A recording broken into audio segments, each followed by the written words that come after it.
Isang pinagpalang araw sa inyong lahat. Tayo po'y magninilay sa salita ng Diyos, ang pinagmumulan ng awa at tawa ng ating buhay, ang salitawa. We are now on the 13th Sunday in Ordinary Time.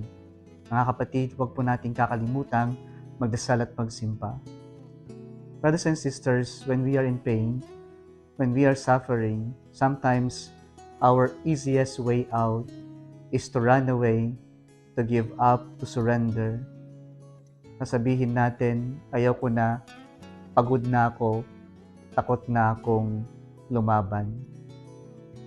But how should we deal with our sufferings or the things that we are afraid of? Our gospel reading today tells us and leads us on how we should confront our fears, or how should we look at our own suffering.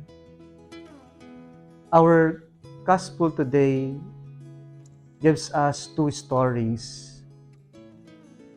It is actually called the Markan sandwich, Markan inclusion, meaning it is a literary style of Saint Mark of telling a story, and within that story, he inserts another story with the same message.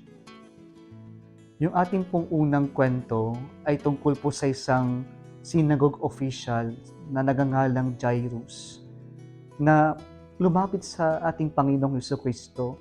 He begged the Lord to come to his home and lay his hands so that his dying daughter will get healed, will be saved, will survive.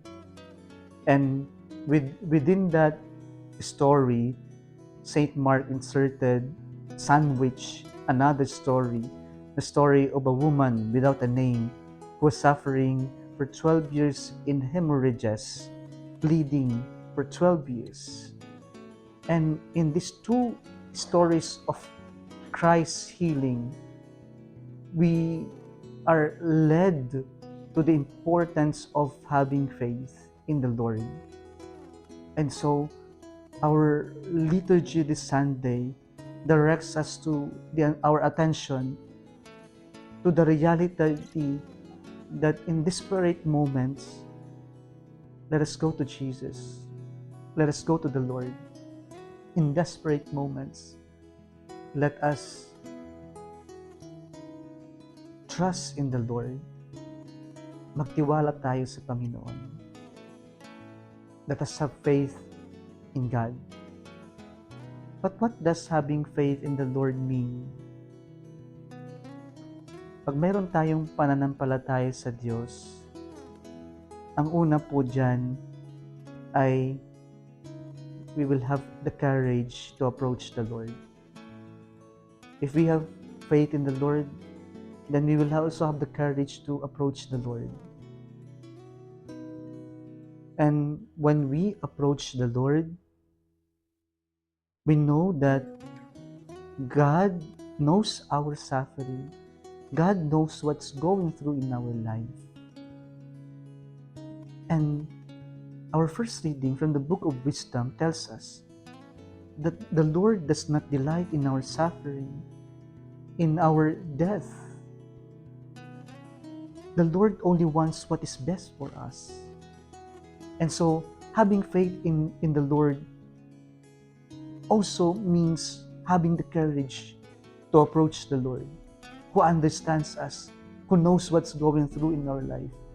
And we know that it is only Him who can help us, especially in desperate moments. And so, having courage to approach the Lord is a testimony of our faith in the Lord. At the same time, we are assured that when we approach the Lord in faith, that we will not be disappointed.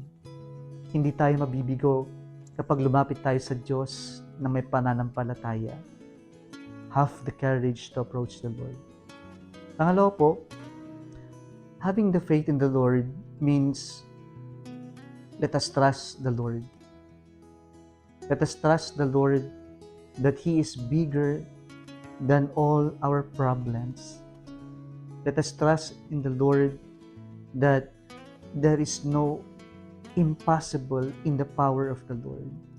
When we are confronting the frightening reality of sickness and of death, trusting in the Lord would mean we will not be afraid because God is bigger than everything else. Magtiwala sa Diyos. At ito po yung itinuturo sa atin nung babaeng nagdurugo. After spending all her resources, after going to so many doctors and even probably to quack doctors, she was not healed. And then she realized, I must trust in the Lord. And she said, if I could only touch the hem of Jesus' cloth, I will be healed. And it happened. She was able to touch the clothes of Jesus and she was healed. She trusted in the Lord. The same true with Jairus, a very powerful person, a synagogue official. He did not trust on his worldly power. He could have probably asked many doctors to look at his daughter. But this pagan person approached the Lord and trusted more in the power of God. Trust in the Lord and we will not be disappointed. Panghuli po, be patient. When we have faith in the Lord, let us also be patient. Sometimes when we are in pain, when we are suffering, the first thing that may vanish from us is to be patient. Mahirap maghintay kapag naghihirap tayo. Mahirap maghintay kapag tayo ay nasasaktan. Gusto natin madali, gusto natin matapos na agad. But having faith in the Lord requires us to be patient. Our faith tells us that there is God's wisdom in everything. Our faith tells us that there is God's perfect timing. Minsan, parang pakiramdam natin, bingi ang Diyos, ang tagal ng Diyos, ang bagal ng Diyos. Pero ang Diyos, minsan dinidelay niya yung pinapanalangin natin kasi kulang pa tayo sa pananampalataya. Remember, both stories, both healing happen because of faith. And this is also what the Lord wants from us, to have a deeper faith in Him so that He can work miracles in our life. Be patient, because when we have patience, we believe that God's perfect timing will always come. Darating at darating ang tama, ang perfect timing ng Diyos. Magtiwala lang tayo. So brothers and sisters, in desperate moments, let us approach the Lord.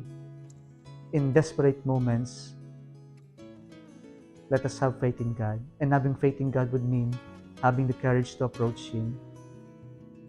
Having faith in God means let us trust Him that He's bigger than everything else. Having faith in God means that we will be patient and wait for God's perfect timing. Kung nagustuhan mo ang video na ito, huwag kalimutang mag-like, i-share at mag-subscribe sa Salitaw Facebook page and YouTube channel. Muli isang pinagpalang araw sa inyong lahat.